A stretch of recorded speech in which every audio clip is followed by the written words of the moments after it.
Good morning, everybody. Welcome inside of the Spotlight Omaha podcast, where we take you around the city of Omaha, introduce you to local business owners, influential figures, and people who are making an impact on our community. We are brought to you by Pixel Fire Marketing. Pixel Fire Marketing is a locally owned marketing firm who specializes in website design, creating social media ads, and engaging your brand online today. Joining me inside of the Pyramid Contractor studio today, Carey Oswald from EF High School Exchange. Carey, thanks for being here. Appreciate it. Thanks so much for the invitation. Can we listen? I think everybody has either known or been a part of a foreign exchange student's life. Can you walk us through what EF High School Exchange is and what you guys do? We are an amazing organization. Our home office is in Boston, Massachusetts. We also have people all over the world that are helping us out. But EF stands for Education First. And we have different programs under EF, and one of them is the high school exchange year. So we help students from all over the world come to the United States. Nebraska is one of those places that they come to. And I've really enjoyed working with them. I've been with them since May of this year. Is there like a list of cities in which you guys work, or is it just kind of volunteer based? How does that work? Well, there are many people that are on staff. So if you look us up on our website, the efexchangeyear.org, you'll be able to find different people in the area that could help you. Okay. Yeah. And again, that website is scrolling across the bottom of your screen now. So if anybody is looking to become a foreign exchange parent or can help out, we'd love to have you sign up there. When we talk about the benefits, because everybody's like, how does this help me, right? That's kind of the world we live in these days usually. What are some of the benefits of being a host parent? There are so many benefits, honestly. One of them is just gaining another family member. We have hosted now 3 students who have just become part of our family. Right now we have 2 in our home. They may be watching this right now, so hello to you both. But it's an amazing opportunity to show people things for the very first time. It's like you're giving birth or you're having your own kids. A few years ago, we had a student from Italy that was here. She had not seen the frost on the trees. I think what do they call that? Like a fog frost, right? Yep.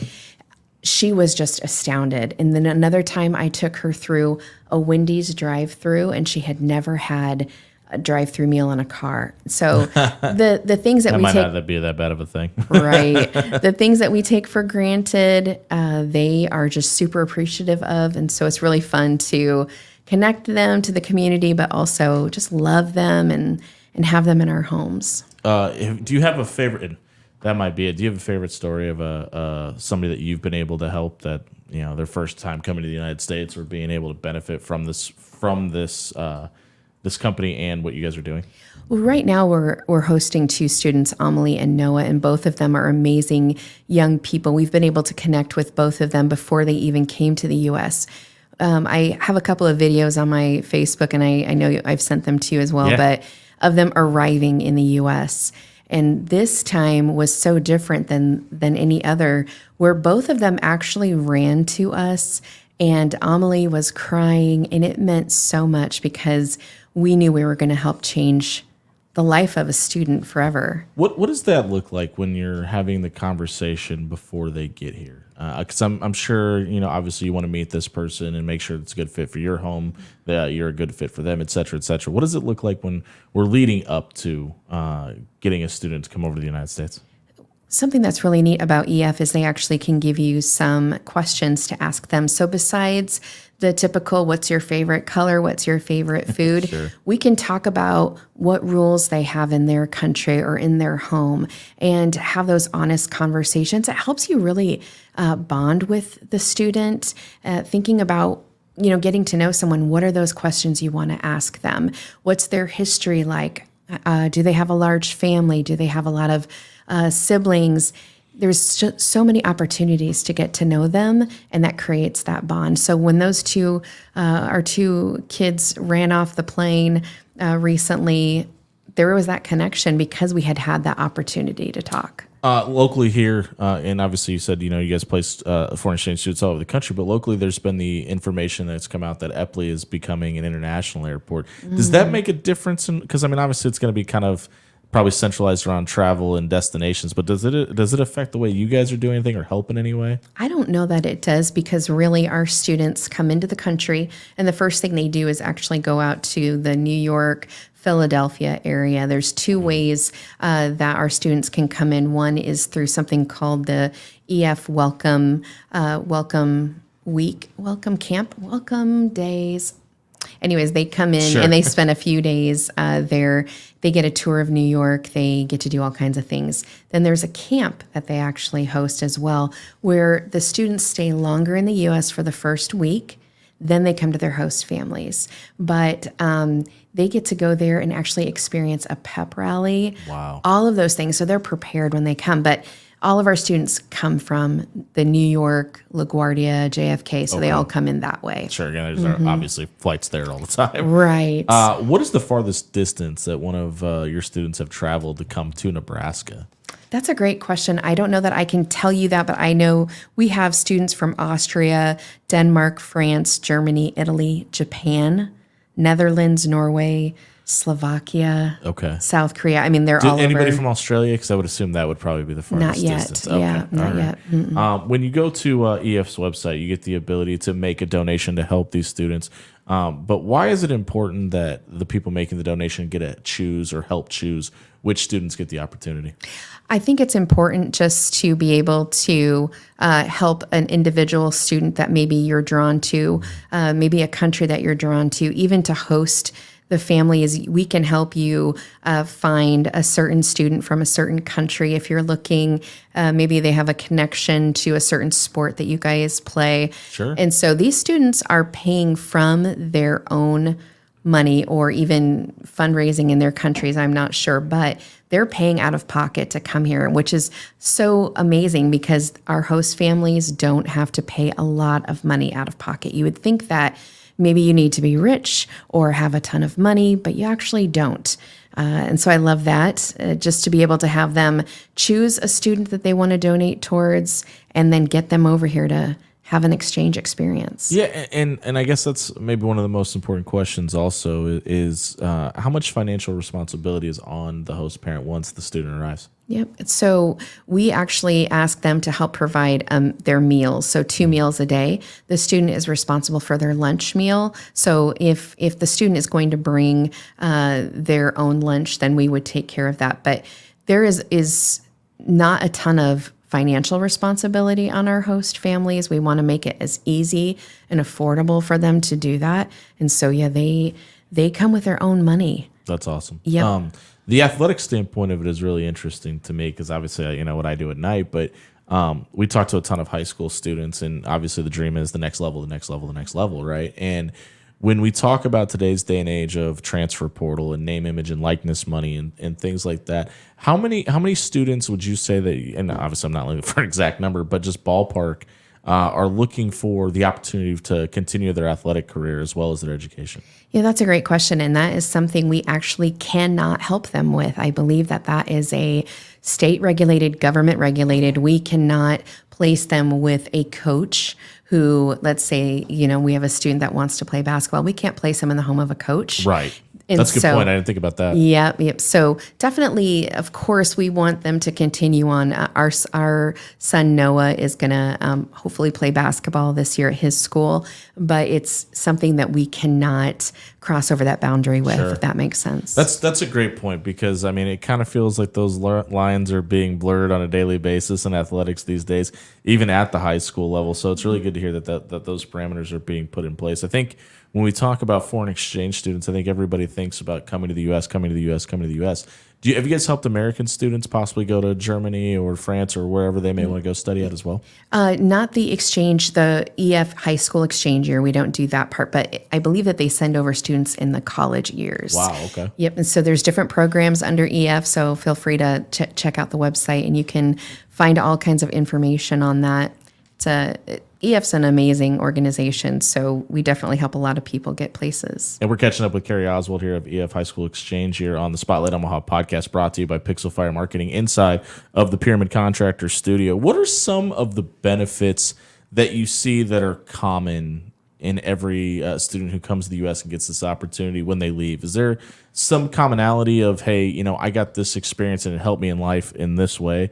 Is there something that one or two things that stands out from that standpoint? I think one of the biggest things is practicing their English, because many of the students come with a knowledge of English. They definitely are very good at their English, but to speak English Fluently. for 10 months without, they might speak, of course, calling their families, they'll speak their native language, but they go away having that English just constantly spoken to them, and they have to speak it back. So. And you mentioned the 10-month time frame. There's two different options. You have students that come over for 5 or 10 months. What's the difference in the options, and why have the different time frames? I believe it's just an option for the students, maybe because of their schooling. Maybe their school only allows them to be gone for a certain amount of time. We actually have 2 students left right now who want to come here in August, September, to then leave. So sorry. That's okay. To then leave in December. And so I believe it's just a choice. There's nothing in particular. A lot of the students choose that 10-month time frame. And many of them get to come to the U.S. and actually go through their senior year. So our 2 students are going to be seniors at their schools. Very cool. And then they get to graduate and do all of that. What has the response been from the Omaha community? Because obviously there's a lot of high schools around. What are there certain schools that you work with? Is it kind of the student's choice? How does that work? It's actually, we have a great list of schools that are in the Omaha area that help out. I can personally help place students 120 miles away from here. Wow. Yep. So if you're thinking about hosting right now, if you're listening to this, like right now we have we have 2 students that we would need to place in Gretna. Right here. Sure. OPS, Ralston, Bellevue East, Fort Calhoun. We also have a really huge need in Lincoln. We want to place 2 students at the Standing Bear High School. Okay. So if you know anybody. The new one, yeah. Yes. So feel free to tell people about it. But we have students, probably between 2 and 4 students per school, depending on the school. So like the Papillion schools right now have 4 students in each. What are some of the, I guess, not negatives, but like what are some of the, have you been given a reason to not be able to place a student somewhere? Sometimes their diet preferences might be a little bit hard to place a student with, or if they have certain allergies, that can be a little bit difficult. But there are so many people now that are gluten-free or vegetarian.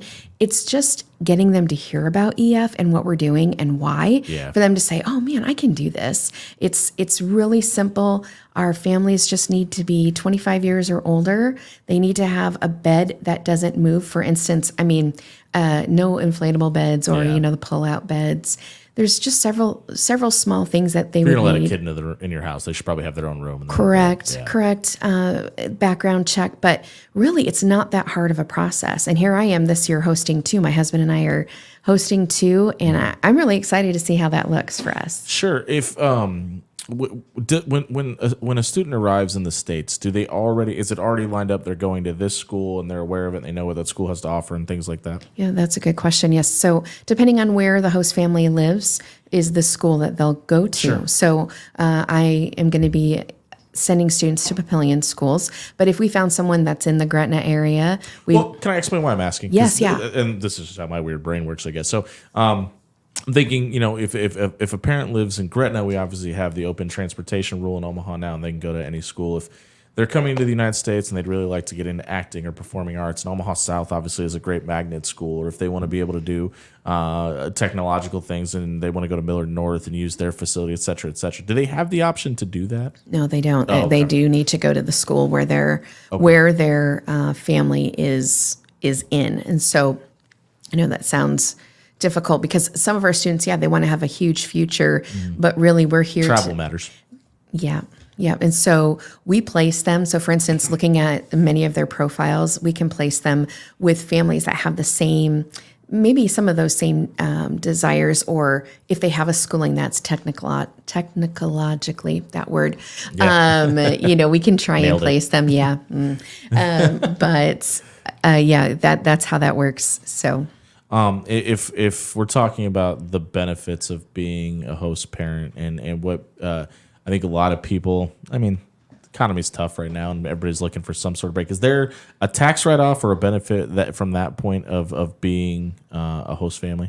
I don't believe that there is. I think that I know for sure that EF does not pay the host families. There might be other organizations that would do that. We don't pay our host families. And so really you are doing this out of the kindness of your heart.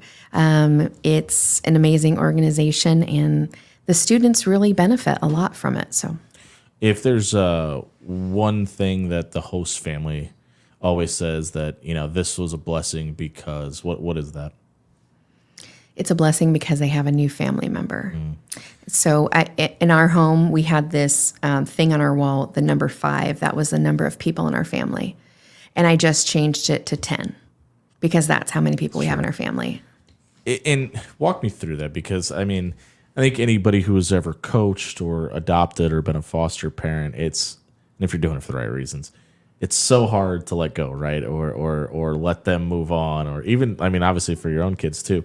What does that mean to you to be able to continuously be able to open up your home, to provide a safe place for somebody, and be able to continue to be a part of their life long after they're out of your home? It's interesting because in 2019, we hosted a student from Italy. She was a lovely, lovely young lady. And during that time, COVID happened. And we had to send her back to Italy in March of that year. Saying goodbye to her and putting her on an airplane in the midst of COVID was one of the most difficult things we've ever had to do because EF, their parents, trusted us to care for her. And that was hard. So yes, it is hard to say goodbye, but also now she's over back in Italy going to college. She's going to be a brain surgeon. Wow. She has sent us pictures of a brain. We are so proud. Well, that's not a HIPAA violation. No, it didn't have anybody's name on it. Yeah, there you go. Okay. But it's just so beautiful to see how they grow up. So it's just like having your own kids or your nieces or nephews. You send them off Sure. and watch them grow. And it's a beautiful, beautiful thing. Do we have parameters or numbers on X amount of students come over in this program and end up being college graduates? Do we have anything like that? I don't know if we have that, but gosh, I will let you know. I can find out. I mean, it would be hard to see a line where, and obviously things happen, but where somebody is this vested in their future and they're willing to travel across the country and it not end up working out, right? I mean, America is the land of opportunity, right? And what are some of the reasons that some of the your kids or your students have said, hey, we wanted to come to America because fill in the blank? I feel like it's just a dream of theirs. They see it in movies. Yeah, sure. And they think, oh my gosh, this would be a great experience. Maybe some of them, their families have already traveled here before. So of course, I'll be honest, many of our students have never heard of Nebraska. So imagine being told you're going to Nebraska. Some people in this country haven't heard of Nebraska. It's fine. That's the truth. But imagine being told you're going in the middle of a country and you don't know. But they're excited about the experience and the things they're going to learn, the food they're going to try. They're pumped. So it's amazing to see how they just really go, okay, we just want to be there. You mentioned that the majority of students come from all over the world. Mm-hmm. Have you had the opportunity to go back to one of your students' native country and be able to be a part of that? Not yet. And so that is our dream and our goal. So our students right now are from, in our home, are from Germany and Norway.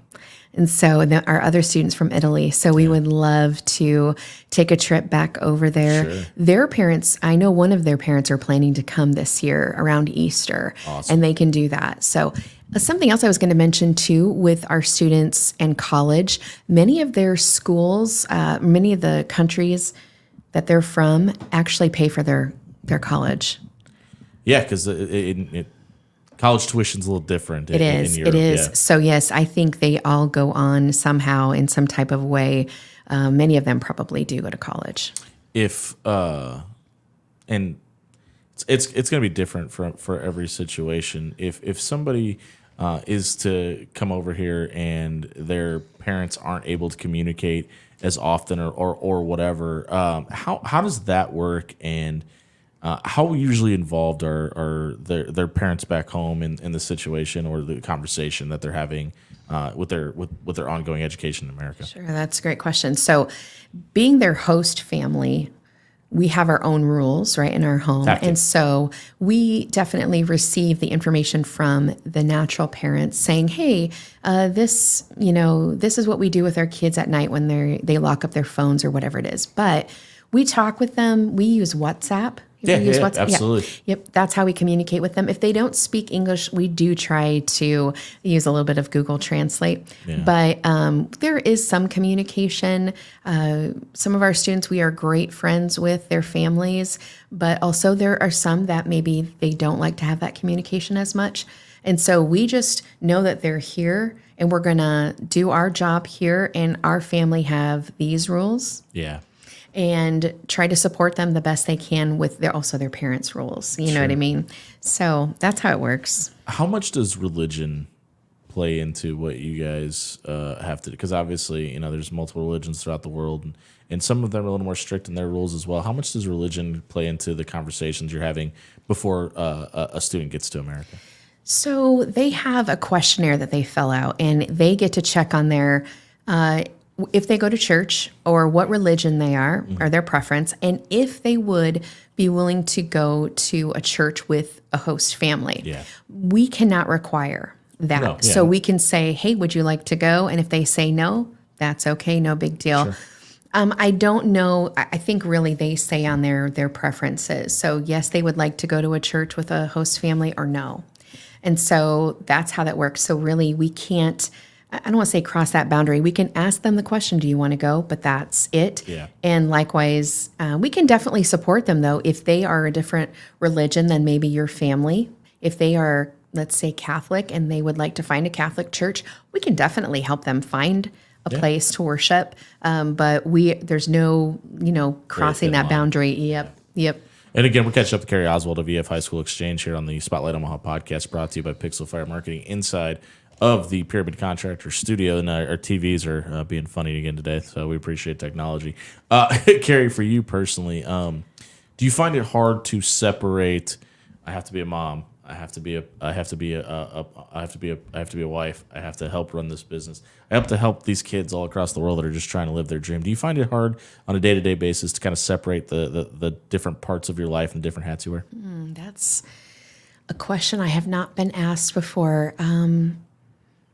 Today is one of our students' birthdays. And this morning, I treated him just the same as I would my own kids. And I went and got him a cinnamon roll. Sure. And I brought it to him, and our family sang to him this morning. And so I'm integrating all of those pieces.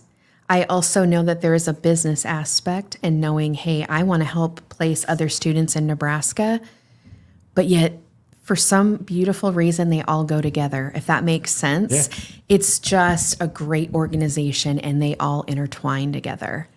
You can't help but see that you light up when you talk about bringing kids to Nebraska. Oh, yeah. Why is it a big deal to bring them here for you? Nebraska is a wonderful state, and I feel very passionate about helping kids live their dreams, do things with them that they've never done, try Pop Rocks for the first time. That is hysterical. Sure. Just to see some of the things, Chick-fil-A and Raising Cane's, it's a big one that they want to try when they come. Really? Okay. Yes. And so it makes me light up because I'm thinking of my own kids seeing things for the first time. Yeah. So if we're talking about growth for you personally, what does growth look like with EF, and how do you achieve it? Well, right now, EF brings over 2,500 to 3,000 students. They place them in the U.S. I would love for Nebraska. I mean, I'm only an employee, but if you're thinking vision, gosh, wouldn't it be so beautiful if there was a waiting list for every school in Nebraska? Right now, we have so many openings where host families could be. Wouldn't that be something if we were just over-inundated and that we had a wait list? That is a huge, beautiful goal that I could see happening. That's Yes. That's the end goal. Sure. That's it. We're pretty close to hitting the mark where we tend to cut it off for the day. Is there Sure. anything about EF that we haven't mentioned that people should know? We have less than 40 students left that we need to place in the U.S. I would love, love, love for someone listening to consider hosting. We have so many students, and we have one student actually I would love to just share really quick. Please. 15-year-old student named Sebastian. I believe he is from Germany or Denmark. Anyways, he's 15. He has a cat allergy. He's an active runner. This is my favorite. He loves Legos. Okay. Yes. Who doesn't? I know. Spider-Man, playing guitar. The other thing that really touches my heart is he has a brother that has special needs. And so what a beautiful way. We have so many unified things here in Nebraska. This student would do so amazing here. So I would love if somebody... Unified sports is really taking off. Right. Yeah. Yep. And I would love to see this young man here in Nebraska. So Absolutely. Well, Carey, thank you so much for coming in, sharing your story, and getting the information out there about kids and students who could benefit from anybody that can help. And again, efexchangeyear.org is scrolling across the bottom of your screen. If you could become a host parent or know somebody that would be interested in doing so, please check out the website, get a hold of Carey and her team, and let her know if you can help today. Thanks for coming and doing this. I appreciate it. We'll be back on Monday at 11 on the Spotlight Omaha podcast, brought to you by Pixel Fire Marketing, inside the Pyramid Contractor Studio with a new business owner and taking a look around the city of Omaha and influential figures. We'll see you at 11 on Monday. Thanks for being with us.